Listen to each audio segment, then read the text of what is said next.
Hi, I have failed at least 20 business, 20, not two, 20 businesses in my life. That's my own confession. I started something out of exuberance, out of excitement, out of my thinking that this will do very well. Starting a helicopter service, starting this, that, and so on. It didn't work. Even many businesses that I lost a lot of money, it didn't work because I thought that this can work. But I didn't think that what the customer is looking for or what the market is looking for. I didn't do the study on the market. I didn't do the risk and threats on the market because of my ego, because of my whims, because of my trust, because of my emotion, because of my dreams. Then, this is something very good and it will work like anything, but it didn't work really. We just started something out of a gazing that this will definitely work, but it doesn't work. It didn't work in some of my businesses that I failed miserably. Also, it's very important to structure an organization, have a business plan. Like I didn't have a business plan in many of my business. And what I'm going to do, just it came in my mind and I launched it and we started that. It's not good. It's not the way to run a business, and that did not work basically. Then again, who you are employing. It's very important to have the team, and the team is to me is total efforts by all members. And I always selected team that I wanted to bring team from outside my industry, outside my business. Likewise, in Kuala Lumpur in Malaysia, I started a business which is food, but related to food. But again, a doctor, the son of my house tutor, she one day said that her son is a doctor and he's a young man and he's very keen to learn business and he wants to do business. So I said he wants to have an appointment with me. I said, okay, sure, no problem. Send him in sometime. So he came and saw me and I saw that he's a guy, nice man. Apparently he was nice and he was talking sensibly, and he said that he knows some of the people that are in the industry that we were trying to do the business in the food industry. And I trusted that. He said he has the knowledge, he knows this, and he is part of it. This is a wrong information which I did not again check before I employed him. He was doing a government job. He took a 6 months leave initially. He said leave the job after 6 months, but basically he took 1 year leave and then he came down and started working. Initially he was doing very well, but he was hiding a lot of information, like he traveled to Europe, to Southeast Asia, and with his girlfriend. And also he employed his girlfriend, but never mentioned that that's his girlfriend and all those. So that's something I didn't look at it, and I gave him the check signing authority, and he was spending money right and left and all the way, and not giving the proper information and updates on time. And he was going very arrogantly, aggressively expanding. So we probably needed one outlet, but he opened 4 outlets at the same time, and there was a management crisis. And also he was not a salesman, so he didn't know what is marketing and sales. I mean,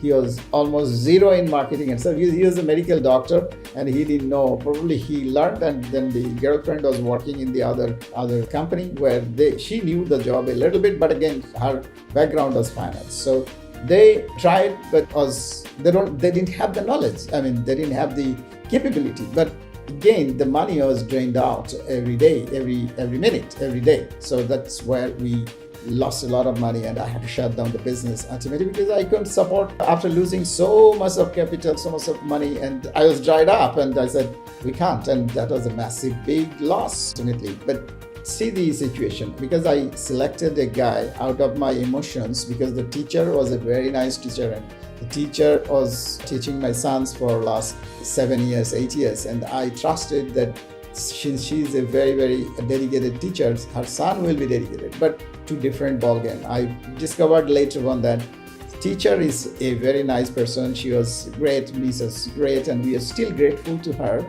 But the son was a different product altogether. Completely a different person, completely a different ball game. I lost a lot of money because of him, because of his actions. But I am responsible because I am the one who decided to go for it. So ultimate responsibility and ultimate losses are mine.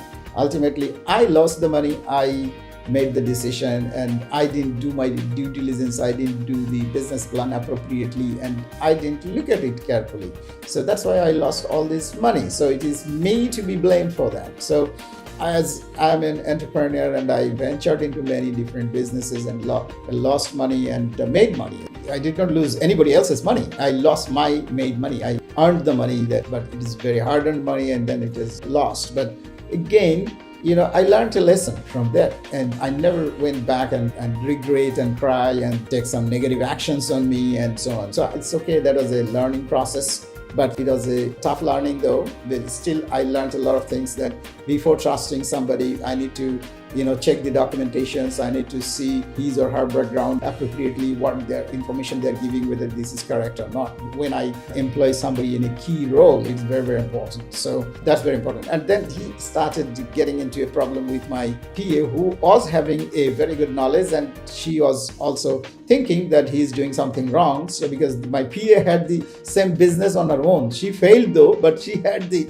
negative experience. And then she was challenging him sometime in a way, and he didn't feel comfortable. And that's when I discovered that what happened, what went wrong, and so on. So this is very important for an entrepreneur to think about it. And before you start something, you do a thorough search on this business that you want to do. Who are the customers? This is number one. If you have the buyers, rest can be handled, rest can be managed. But if you don't have a buyer, if there is no market of your product and services, it's very, very dangerous to start something. It's not advisable to start something that you are thinking that you can sell, but the market is not saying, I want to buy.